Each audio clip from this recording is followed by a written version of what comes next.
So this talk is about the 4 faces of software reuse. You know, how we can leverage existing functionality and how that works, right? And you know what it really means?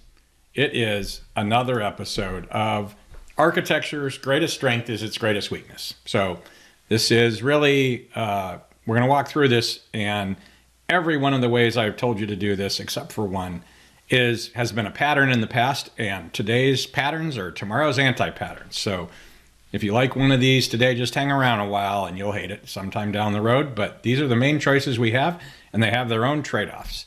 So what are the, here we have one architect or designer, and I have 4 options because we never only have one option. We always have a bunch. We're going to talk about them.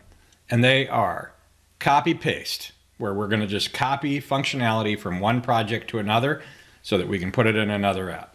Another one is shared library. That's where we're going to create a library and we're going to import that library into a bunch of other projects. And this is for internal use. This isn't an open source library or something like that. This is functionality that I need to run my business in some way. And we're thinking that we want these business rules or some other thing to be in a bunch of apps, and they might be apps that are related to each other. And the next one is a mono-repo. And this is the notion, it's basically an internal library. So all the projects that are going to be reusing this functionality exist in the same repository, even if they end up being different deployable components. And the fourth one is to use a service. Take all the functionality you want to reuse and just make it a service whenever you can. And I put microservice in parentheses here because this is one of the mantra things for the microservice people is let's just take everything and put in a bunch of small services. So let's walk through these 4 and see why they're great and why those greatnesses, qualities are also bad qualities. So let's go with copy paste first. And this is basically, I'm just going to copy the functionality from one place to another. And I have met plenty of people actually who believe this is the primary reuse mechanism for an enterprise.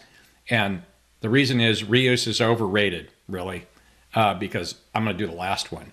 Is basically the idea is reuse slows us down because we got to be smart about figuring out how to reuse this. And so that is the big pro of this. I don't have to slow down. I just copy crap from stuff from wherever I want it. The biggest downside of copying it from wherever you wanted it is when you later on when you fix it somewhere, you're like, man, I thought we fixed that. And it'll be like, oh yeah, we copied it over here. So, what are the big advantages of copy paste? Well, you get dependency independence. You get binary independence, right?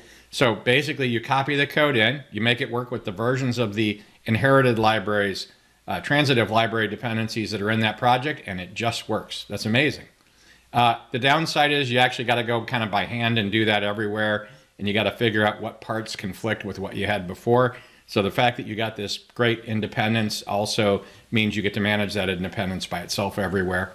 And because it's copy paste, there's no documentation on what the dependencies are. Oh, that should have been the con. Oh well. The advantage of copy paste is I can bring over that functionality and upgrade it whenever I want. I just copy it and paste it in, and I actually worked on a big project where we did this. And the big advantage that you copy as needed is sometimes you forget you need it, and you end up with function and bug drift because you didn't copy it. The fact that you got to do it when you need it, or you thought you only don't have a cadence or something. So in this case, the great flexibility also becomes kind of a weight dragging you because you got to go remember all the places you copied stuff from. An advantage of this copy and paste is, man, you can just test it right in the place where it's going to be used. And that's awesome. And the downside is you get to test it in every place it's going to be used because you copied and pasted it in, which means you got no regression on it. You got no place to point back to prove that the new changes you pasted in were done correctly. And so in this case, copy and paste. These are some of the greatest strengths, the greatest weaknesses for this. But I have seen people still even today use this because they consider all that shared stuff to be wasted overhead. And there are plenty of places that write all their own libraries. Matter of fact, where was I? I was dealing with somebody and their philosophy was never use a library that comes from anybody else, right? So essentially, they're going to copy and paste functionality from other places or just write the same functionality from scratch. So the next one is going to be Importable modules, creating a library. Beauty of creating a library is the dependency versioning is well documented, right? They always come with that. The downside is you get transitive dependencies that conflict with each other, so you can end up pulling in multiple libraries that have transitive dependencies. That's like A depends on B on C, and X depends on Y, which depends on C, and you got to get those versions lined up. Another advantage of the libraries is their reliable versioning, you hope. And the downside is you got these kind of ripples. You're like, oh, if I'm going to make a change in this library and it wasn't right, I'm going to keep iterating that library, and that every time you do a fix to fix the problem in the library, everybody's got to go pick it up, right? You can share it with others. The downside of a library is, man, you publish a library somewhere, other people might want to use it. You didn't really intend that. I worked at a place where that became a problem. You can update the version whenever you need it. And so you can just turn these versions on and any team can pick it up when they want. But the downside is teams need to continue to watch that, especially for internally developed. There could be CVEs and stuff. And do you actually have a plan for figuring out how to make teams forced to pick up the fixes when there's risks, security risks? And the beauty is you get standalone build and test. And like I said before, the downside of standalone build and test location is you got this iteration complexity with your consumers. So the next one is a mono-repo. This is actually, like we talked a little bit about before, it's where you have a group of services or components that are deployable, and they have common code, and that common code is in a module that's inside that same repository. It's really pretty slick. A lot of people have gone from shared libraries to mono repos for this very reason. So what are the pros? When you make a change in the shared library that's in a mono repo, everybody knows it right away. If it breaks something and the testing is good, all the programs that would be broken on that version would be picked up immediately. The downside, of course, is the same, right? The negative for that pro is that you make a breaking change, or you made a transitive dependency that you brought in. You actually brought it in everywhere, and suddenly everybody's got to have it fixed or the tree is broken, right? So you know it's broken immediately, but it means you got to fix it immediately because you picked it up immediately. So the pros are breakage is seen early, and the downside is I might have pulled this library in to fix one of the deployables, and the others might or might not have needed this fix, but I needed a hot fix for that one, and we made the change, and now I actually ended up breaking all these other units, the other deployables, and those teams weren't really ready to pick up that change. They were working on something else, but you broke them in that branch or whatever, and they got to pick it up. Again, this all goes back to the same thing, the beauty of a mono. I didn't actually put this. Dang it. You can test the breakage immediately everywhere, right? Because you're going to run the mono repo. And like I said before, the tests break immediately in areas that were out of scope for that fix. A lot of times, mono repo seems to be kind of the compromise of choice if it's internal project with internal libraries.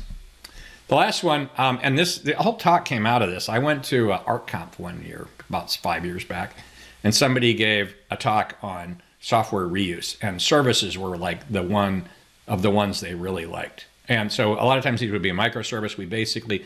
This wouldn't be for NFR library, non-functional requirements library. This would be for business functions. In this case, we're going to deploy the business functions or even NFR support into a standalone service. The beauty of this is you get complete binary dependency isolation. You have API dependencies instead, so you can update the service at will. The downside, of course, because you took this, got rid of all the binary dependencies, you now have an out-of-process call for every function, and so the granularity of this is actually limited if you get that big benefit and it's too fine-grained, you're toast. And I don't know if those are actually the same pro and con, but we'll think about it.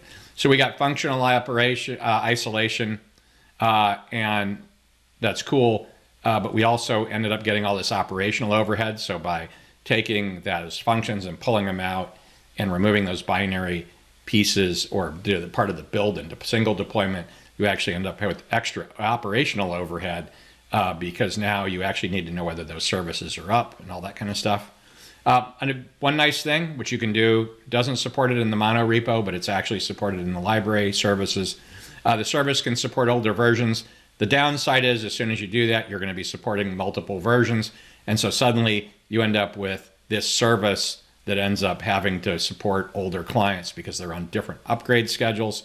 And so in that case, the ability to have multiple versions actually burns you a little bit.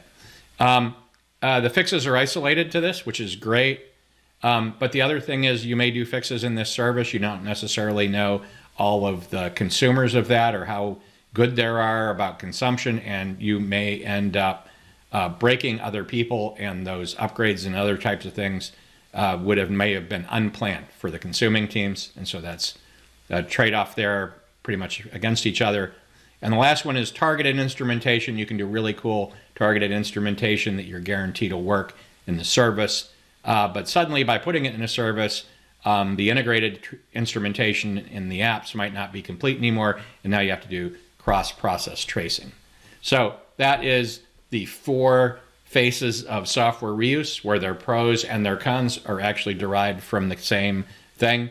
And so in all cases, you're going to fit the org to the approach, and you're going to adjust how you work, or are you going to fit the approach to the org and pick the approach that works with the way you're built? Another group's success, as I've said before, with one of these techniques is not an indicator of your future results. That's up to you. Have a great day.